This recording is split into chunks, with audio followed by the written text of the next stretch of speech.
আজকে আমরা 7 প্রকার এমন সত্যকে আলোচনা করব যাদেরকে আল্লাহ তাআলা কিয়ামতের কঠিন দিনে নিজের রহমতের ছায়া দিবে। তারা কারা? আল্লাহ তাআলা সূরা রহমানের 61 নম্বর আয়াতে বলেছেন, আল জাযাউ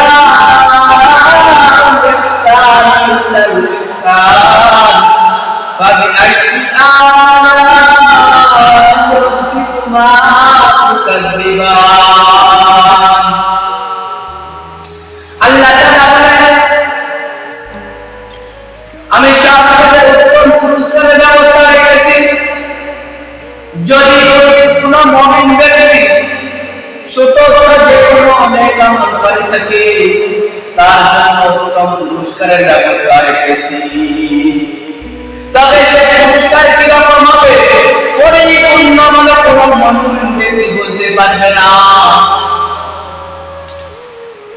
মুসলিম শরীফের 4834 নম্বর হাদিসে হযরত আবু হুরায়রা রাদিয়াল্লাহু তাআলা আনহু বর্ণিত আছে যে রাসূলুল্লাহ সাল্লাল্লাহু আলাইহি ওয়াসাল্লাম বলেছেন যে আল্লাহ তাআলা বলেন, আমি আমার নেক বান্দাদের জন্য এমন সব নিয়ামত প্রস্তুত রেখেছি যা চোখ দেখেনি, যা কোনো কান শ্রবণ করেনি, আর না কোনো মানুষ তার নিজের অন্তরে কল্পনা করতে পেরেছে।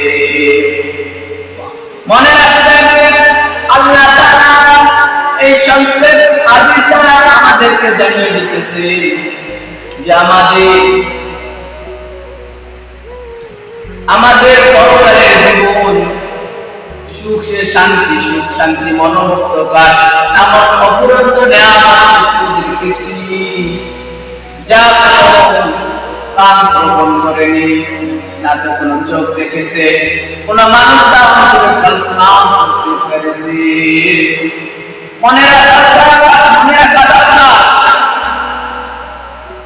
যে আমরা যেসব নেক আমল করে থাকি তার মধ্যে এমন আমল রয়েছে যার মশলা আল্লাহ তাআলা বলে দিয়েছে পুরস্কারের কথা।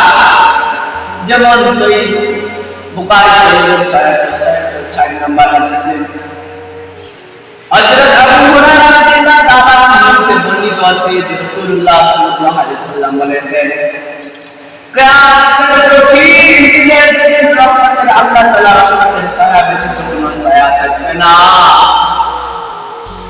সেদিন আল্লাহ তাআলা সাত শ্রেণীর মানুষদেরকে নিজের রহমতের ছায়া দিবে। তারা কারা?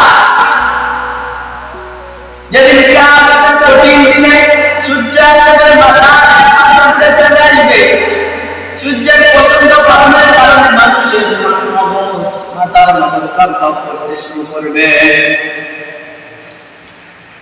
সূর্যের গরমের কারণে মানুষের শরীর দিয়া ঘাম প্রবাহিত শুরু হবে, কারো হাঁটু থেকে, কারো কোমর থেকে, আবার কারো গলা পর্যন্ত ঘামে ডুবে যাবে। তখন আল্লাহ রাব্বুল আলামিন সাত শ্রেণীর মানুষদেরকে নিজের রহমতের ছায়া দিবে। তারা কিয়ামতের কঠিন দিনে কঠিন আযাবের থেকে বেঁচে যাবে। সুবহানাল্লাহ।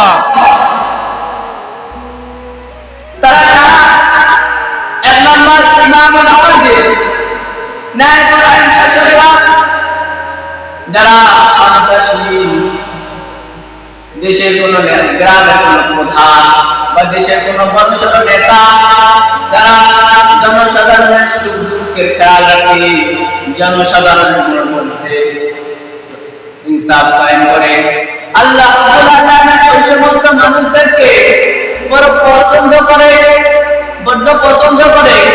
তাই তো আল্লাহ তাআলা কিয়ামতের কঠিন দিনে তাদেরকে রহমতের ছায়া দিবে। কারণ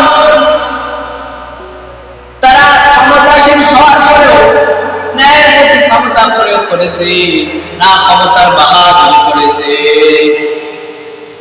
ক্ষমতা দেখিয়ে না কাউকে মারধর করেছে, ক্ষমতার চোটে কাউকে গালি দিয়েছে, এমন ছিল না। তারা ক্ষমতার দুনিয়ায় প্রয়োগ করেছে, তাই আল্লাহ তাআলা তাদেরকে বড় পছন্দ করে।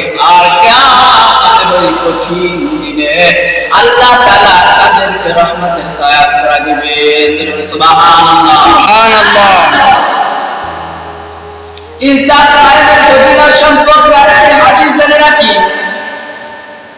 শরীফ ইবনের 4448 নম্বর হাদিসে হুজুর সাল্লাল্লাহু আলাইহি ওয়াসাল্লাম বলেছেন, যারা সন্তানের প্রতি আর জনসাধারণের প্রতি ইনসাফ কায়েম করবে, আল্লাহ রাব্বুল আলামিন তাদেরকে কিয়ামতের কঠিন দিনে নিজের ডান পাশে নূরের মিম্বারে অবস্থান করাবে। সুবহানাল্লাহ, সুবহানাল্লাহ। দ্বিতীয় ব্যক্তি কারা? যাদেরকে আল্লাহ তাআলা কিয়ামতের কঠিন দিনে নিজের রহমতের ছায়া দান করবেন, তারা কারা?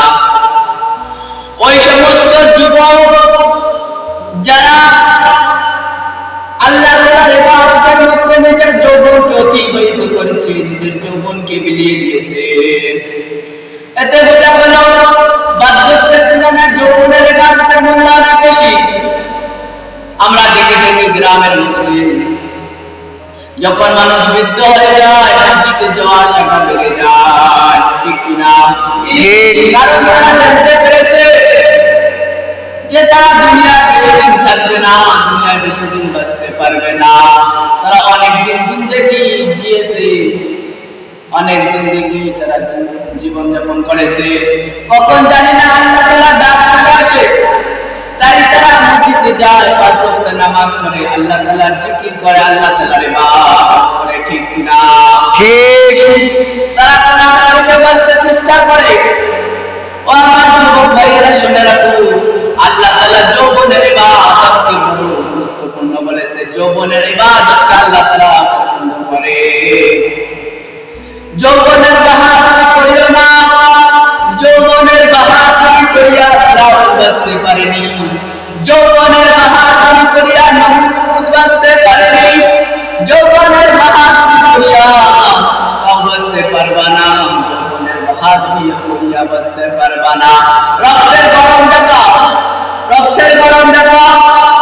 বিছানার মধ্যে যখন তুমি ঘুমাতে যাও, বালিশের মধ্যে মাথা রেখে একবার চিন্তা করে দেখবে যদি তোমার মৃত্যু চলে আসে। দুনিয়ায় আসার একটা সিরিয়াল আছে, কিন্তু যাওয়ার কোনো সিরিয়াল নাই। কে কখন চলে যাবে আল্লাহ তাআলা কার নাম ঘোষণা করে দেয়, জিবরাইলকে বলে দেয় যে যা অমুক ব্যক্তি অমুক জায়গা জান্নাতটা বেশ করে নিয়েছো, জানি না কার নাম কখন উঠে যায়। কেউ রাস্তায় যেতে অবস্থায় মৃত্যু হয়ে যায়, খেতে বসে অবস্থায় মৃত্যু হয়ে যায়, জানি না কার কখন মৃত্যু এসে যায়। আমার যুবক ভাইয়েরা শুনে রাখুন, আমি জানি যৌবনকালের ইবাদতের মূল্য অনেক বেশি, ঠিক কিনা? ঠিক। যারা যৌবন